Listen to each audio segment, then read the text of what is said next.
আসসালামু আলাইকুম। অনেকেই কিছুদিন আগে একটা ভিডিও দেখছিলেন, কোয়েল পাখির ছোট ছোট বাচ্চার একটা ভিডিও দিছিলাম। তো সেই পাখিগুলো আজকে খুব বেশি দিন হয় নাই, 16-17 দিন বা 18 দিন হয়েছে। আজকে দেখতে পাচ্ছেন এই যে পাখিগুলা। আর অনেকে ভাবছেন যে হয়তো খামার টামার বন্ধ করে দিছি, মূলত সেটা না। বিষয়টা হচ্ছে আমার একটা জাত ছিল, সেটা হচ্ছে দুবাই জাম্বু কোয়েল।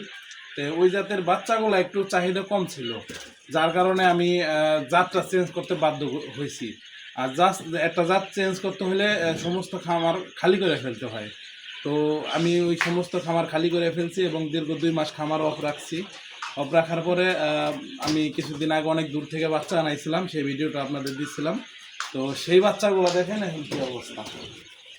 খুব দ্রুত ডিম পারবে আপনাদের দোয়ার বরকতে। আবারও আমার মেশিন সবগুলা চালু হবে এবং বাচ্চা ফোটানো এবং ডিম সব কিছু একসাথে শুরু হবে পুরো দমে।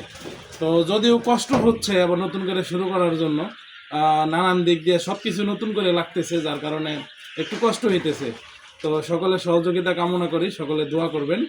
আর নেক্সটে যদি বাচ্চা অথবা পাখি যে কোনো কিছু লাগে, সর্বোচ্চ আপনার 15-20 দিন পরে ইনশাল্লাহ আশা করি পাবেন আমার কাছে।